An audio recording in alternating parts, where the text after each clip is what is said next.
Então vamos aqui, né, para a terceira parte do contexto bíblico de 1 Samuel, né? Então paramos aqui no capítulo 14, onde vai falar um resumo aqui do reinado, né, do rei Saul. Então diz que ele derrotou ali tanto os amonitas, os moabitas e os edonitas e também os filisteus, né, que foi um povo ali que ele sempre, né, guerreou contra eles. Outra coisa que a Bíblia diz também é que ele foi vitorioso em tudo e que ele libertou Israel dos amalequitas. Só que já já a gente vai entender que ele não fez conforme Deus havia mandado. A família de Saul também, a Bíblia vai dizer aqui que ele teve ali 3 filhos, né? Um chamava Jonatas, Malquissua e Isvi. 2 filhas também, chamada Merabe e Mical, e sua esposa chamada Ainoã. O seu comandante do seu exército, né, era Abner, né? Abner, e a Bíblia diz que todos os bravos ali de Israel ele recrutava para o seu exército. Então, partindo aqui agora para a história quando Deus ordenou, né, para Saul derrotar os amalequitas, então Deus tinha dito, olha, destrói tudo, os homens, animais, tudo. Então acontece que Saul ele chegou lá, matou vários, né, guerreiros amalequitas, só que ele capturou o rei de Amaleque, né, chamado Agag. E também pegou ali os melhores das crias, né, dos amalequitas, ele pegou também. Então, o que aconteceu? A princípio, ele disse que esses despojos ali da guerra era para oferecer ao Senhor. Então chegou Samuel. Então Samuel, que tinha, né, falado com Deus e dito para Saul eliminar os amalequitas, aí de repente começou a ouvir um barulho ali, né, de animais, e ele vai dizer assim, Saul, o que significa esses barulhos? E ele vai dizer, olha, Senhor, isso aqui era para poder oferecer para o Senhor. E aí Samuel vai dizer para ele, olha, mas Deus mandou você eliminar tudo, cara, agora você vai ser rejeitado, sabe? Mais uma vez ali Samuel dizendo, né, que não concordava com as atitudes que Saul tinha feito, porque não saiu conforme Deus havia dito. Só que aí, né, Saul ainda vai dizer assim, não, mas eu eliminei eles, eu só não eliminei o rei, né, e o melhor do gado. Então o que acontece? Ali ele dá, né, uma punição ali para Saul. E Samuel vai dizer assim, ó, que Deus ele prefere muito mais obediência do que sacrifício, que rebeldia é igual ao pecado de feitiçaria e a arrogância é igual ao pecado de idolatria, né? Então Saul ele vai desobedecer ali, desobedece, e o que acontece? Depois ele vai implorar para Samuel, porque Samuel disse, olha, você desobedeceu e a gente não vai caminhar mais junto, não. Só que Saul ele vai implorar para que Samuel vá junto com ele, porque como o Saul estava voltando de uma batalha, ele queria que os anciões ali vissem ele junto com Samuel para dizer assim, olha, os dois ainda estão juntos. Então Saul ele prezava muito ali pela aparência. E aí o que acontece? Samuel, né, ele nega, mas depois ele acaba indo, né, junto com Saul, mas antes ele vai levar ali o rei Agag, né, que era o rei dos amalequitas, e ele vai matar ele em Gilgal, né? Então Samuel ele se lamenta muito, né, por esse fato que ocorreu, e ele se arrepende ali também, né, de ter feito ali Saul rei. Deus então pede para Samuel, né, não prantear mais por Saul, e pede para Samuel assim, olha, encha um chifre de azeite, né, e vá até agora Belém, porque agora você vai ali, você vai ungir o novo rei de Israel. Então ele fica meio temeroso, dizendo assim, olha, mas Saul vai me perseguir se eu for. Então Deus, né, insiste, olha, Samuel, você vai. Então ele chegando na cidade, né, os sacerdotes ali vão acompanhar ele. Então ele vai até a casa de Jessé e agora ele vai ungir o novo rei de Israel. Então acontece que agora Jessé apresenta ali os seus filhos, né, que serviam o exército, que era Eliabe, era Samá e Abinadab. Então ele pega Eliabe, né, e mostra para Samuel, e Samuel logo diz assim, nossa, é esse aí que é o que vai ser o novo rei. Só que Deus vai dizer assim, olha, eu não vejo como o homem vê, eu olho o coração das pessoas. Então, nesse momento ali, né, Deus diz para Samuel que ele havia rejeitado Eliabe, Abinadab e também a Samá. E aí depois passam os outros 4 filhos ali de Jessé, no total de 7, e ele pergunta para Jessé, olha, tem mais algum filho seu?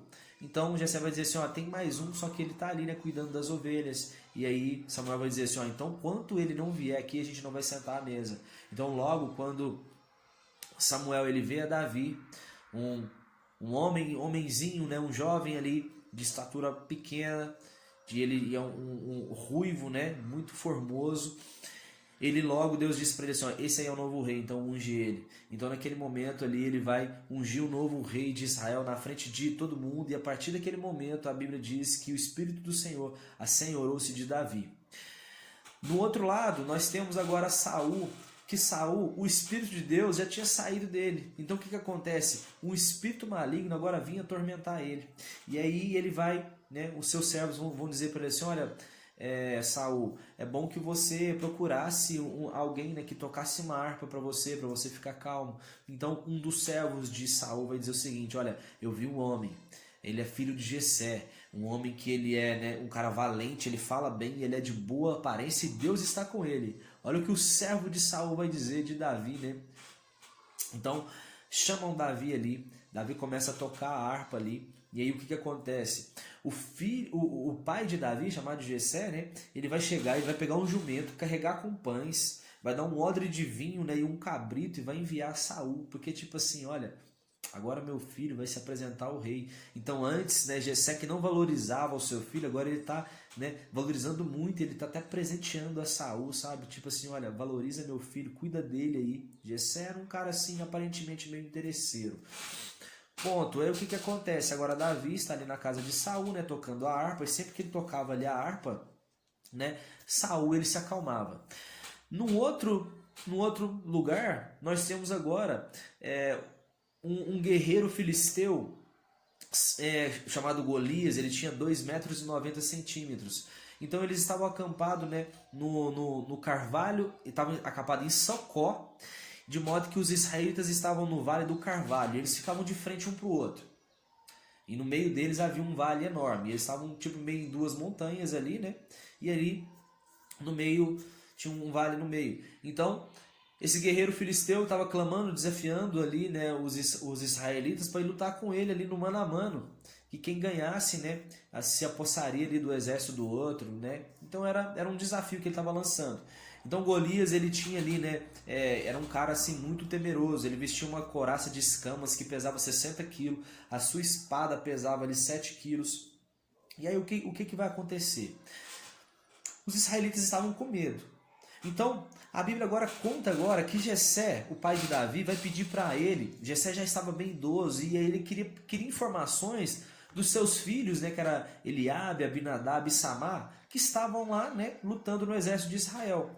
Então ele dá alimentos ali para Davi levar para os irmãos, e ele dá 10 pedaços de queijo para Davi entregar para os oficiais, né, os chefes ali do exército de Israel, para eles mandarem notícias dos filhos, né, de Jessé, que estavam na guerra. E também mandar algo como garantia, por isso que ele estava dando os queijos como presente. E aí chegando naquela batalha, o que acontece? Davi, ele vê, né, ele chega bem no momento que o exército de Israel estava se posicionando contra o exército ali filisteu. Então naquele momento ali, ele vai perguntar, gente, o que está acontecendo? O que esse homem aí está fazendo? Ele está falando, né, desafiando o Deus de Israel, desafiando o nosso povo. Ou o que o rei vai dar aí, né, como premiação para quem derrotar esse cara? E aí alguns vão dizer, olha, ele vai dar, né, sua filha Mical como esposa, né, para quem derrotar aquele guerreiro, vai, né, isentar sua família ali de impostos. Então ele pergunta isso, e aí o seu irmão Eliabe, ele vai chegar e falar assim, o que você está fazendo aqui? A gente sabe que seu coração é mau, porque eu entendo que, eu acredito que Eliabe, ele estava pensando assim, nossa, Davi veio aqui para poder zombar da gente, né? Quando já Davi estava simplesmente querendo informações, porque ele estava a fim de lutar. Então ele não dá muita bola ali para o seu irmão, e aí ele confirma com outro soldado, olha, é isso mesmo que o rei vai dar para quem derrotar Golias? E aí é confirmado, não é assim, ele vai dar isso mesmo. Então Davi agora se apresenta diante de Saul e vai dizer para ele o seguinte, olha, meu rei, quando eu servi ali, né, a casa do meu pai, eu cuidava das ovelhas e de repente vinha um urso e vinha um leão e eu derrotava eles, sempre acontecia isso e eu derrotava eles. Então esse guerreiro aí tá vindo lutar, né, desafiando o nosso Deus, pode me mandar para a batalha, porque eu vou. E eu vou vencer ele. Então Saul, ele consente, ele dá as suas armaduras para Davi. Só que como Saul era muito grande e Davi era pequeno, as armaduras não serviram, de modo que Davi não estava nem conseguindo andar.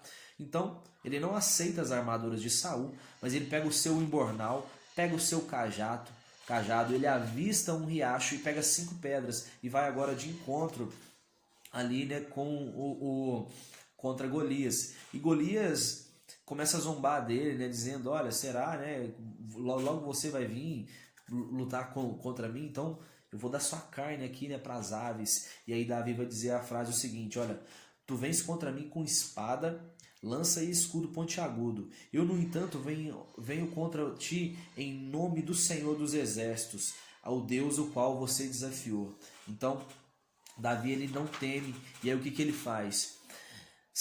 Golias, ele vem correndo ali ao encontro de Davi, Davi também vai ao encontro dele, mas ele pega ali uma pedra do seu imbornal, pega a sua tiradeira e acerta a testa de Golias, de modo que aquela pedra fica encravada aqui na testa de Golias. Quando Golias ele vai e cai, Davi ele pega a sua espada, ele dá, né, uma espadada ali no corpo de Golias e depois ele vai e corta a sua cabeça. De modo que depois ele pega a cabeça, né, de Golias e leva para Jerusalém, e ele também pega as armas de Golias e leva ali para sua tenda. Então ele pegou a cabeça e as armas de Golias. Depois, o que acontece? Depois desse feito, Jonatas, que era o filho de Saul, a alma dele vai se apegar tanto ali a Davi que eles vão se tornar ali melhores amigos e eles fazem ali um pacto de amizade. Jonatas vai chegar a entregar ali o seu manto militar, a sua espada, arco e cinturão, né, para Davi. De tanto que os dois assim, se tornaram tão amigos. E a Bíblia relata também que a partir disso Saul começou a dar missões ali, batalhas para Davi lutar e sempre ele era vencedor. Acontece que algumas mulheres elas saíram dizendo assim, olha, saíram dançando, né, depois dessa conquista, venceram os filisteus, afinal eles queriam, né, tanto tempo, há 40 dias Golias estava ali afligindo ali o povo de Israel. Algumas mulheres agora vão fazer uma festa, elas vão sair dançando e vão dizer assim, olha, Saul matou milhares, mas Davi matou dezenas de milhares. Então isso fez com que o espírito de inveja tomasse conta ali de Saul, que a partir desse momento, né, Saul ele desejou muito matar Davi. Então o que acontece? Ele, certa vez, quando Davi estava na casa de Saul, um espírito maligno, né, se apodera ali de Saul e ele pega uma lança e tenta encravar ali em Davi, de modo que ele tem que fugir, né, dele. Então o que acontece? Saul estava sempre agora, né, se empenhando em querer matar Davi. E agora ele tem mais um plano. Ele vai dizer assim, olha, eu vou dar minha filha Merabe para ele se casar, que, né, eu tenho certeza que ele vai acabar morrendo, porque eu vou pedir para ele fazer uma coisa. Em troca da mão da minha filha Merabe, eu vou pedir para Davi me dar 100 prepúcios dos filisteus. E Davi, ele ouve isso e fala assim, gente, para mim, nossa, eu não sou digno de ser genro do rei, não. Mas, já que o rei está me dando essa missão, eu tomo posse, então eu quero ser genro do rei, sim. Então, dos 100 prepúcios pedidos por Saul, Davi, ele consegue ali, ele entrega ali 200, ele e seus homens matam 200 filisteus, entregam 200 prepúcios ali, né, para ele poder se casar com Merabe. Só que acontece o seguinte, acontece que agora, né, Davi ele tinha ganhado o direito de casar com Merabe, mas no dia do casamento ali, Saul vai sacanear e vai entregar ela, né, para um cara chamado Meolá, Adriel, melhor dizendo, Adriel de Meolá. Então assim, ele prometeu dar, né, Merabe como esposa e ele ainda não entrega. Saul, ele é um cara assim muito sacana mesmo, ele estava totalmente cego querendo matar Davi. Então agora Saul ele vai chegar diante do seu filho e dos oficiais e ele vai dizer abertamente, olha, eu quero matar Davi. Então Jonatas, ficando sabendo disso, ele vai ficar assim, sabe, apavorado e vai procurar um jeito de ajudar, né, ali a Davi escapar. Então o que acontece? Mais uma vez Davi junto ali com Saul, mais uma vez ele vai tentar atacar uma lança ali, né, em Davi, de modo que dessa vez Mical, a outra filha de Saul, ela vai ajudar a Davi. Ela vai pegar ali, né, ela pegou um ídolo protetor ali do lar, que era um ídolo que a família, né, de Saul acreditava. E aí ela colocou ali na sua cama, né, no lugar como se fosse Davi. E ela ajudou Davi a fugir pela janela. Então Davi consegue fugir. E quando os oficiais ali chegam no quarto de Mical, eles descobrem ali e vê que, né, estava o ídolo ali na cama e Davi tinha fugido. E quando Saul chega para conversar com Mical, né, questionando ela por que ela havia feito isso, ela vai dizer assim, olha, Davi me ameaçou e eu tive que fazer isso. Então ela acaba, né, ali mentindo. Então Davi ele se encontra ali com Samuel em Ramá. E de Ramá eles vão ali para Nairote, na casa dos profetas. Saul descobre, né, onde eles estavam e manda um grupo militar para poder prender ali Davi. Só que Samuel estava com um grupo e ele estava profetizando. E aquele grupo militar ali, eles começam, né, a entrar naquelas visões ali proféticas e eles não conseguem capturar a Davi. Então Saul manda um segundo grupo ali. E esse segundo grupo também entra no mesmo trânsito profético. E agora Saul decide ir ele mesmo, né? E quando ele chega ali diante de Samuel e os profetas, ele também começa a profetizar. E a Bíblia diz que ele despe toda a sua roupa ali. E ele fica ali, né, caído no chão durante um dia, uma noite. Então, nesse momento, Davi ele tem agora aquela certeza, né, de que Saul queria muito matar ele. E ele vai conversar ali com Jonatas. Jonatas, né, que era seu amigo. Então eles fazem ali um pacto de amizade e eles combinam um plano. Porque estava para, né, acontecer a festa da lua nova, onde eles iriam cear, e Davi tinha que estar presente nessa festa. Então eles combinaram um sinal. Davi ia ficar ali próximo à pedra de Ezel, escondido. Ele não iria comparecer ali na festa da lua nova. E se realmente Saul quisesse matar a Davi, né, ele ia dar um sinal. Jonatas iria jogar 3 flechas, né, próximo ali de Davi e pedir um servo dele para poder pegar. Se Jonatas dissesse para o servo poder trazer as flechas, era sinal de que Saul não estava querendo matar Davi. Agora, se Jonatas dissesse, olha, as flechas estão bem, né, para frente de você, então era um sinal de que Saul realmente estava querendo, né, ali matar a Davi. Então, no dia da festa, no primeiro dia, Saul até sente a ausência ali de Davi, só que ele diz assim, olha, Davi deve estar impuro, por isso que ele não veio. Só que no segundo dia ele vai questionar Jonatas, né, perguntando por Davi. E Jonatas vai dizer o seguinte, olha, eu liberei Davi para ele poder ir sacrificar lá na terra dele. Com isso, Saul ficou tão encolerizado, né, tão raivoso, que ele pega sua lança e tenta matar ali o próprio Jonatas. Então Jonatas ele corre, né, dá ali o sinal para Davi, e aí ali eles se despedem, né, choram junto, né, dão um beijo ali de despedida. E assim, né, Davi ele consegue escapar ali das mãos de Saul. Então, é isso aqui, pessoal. É isso aí, né?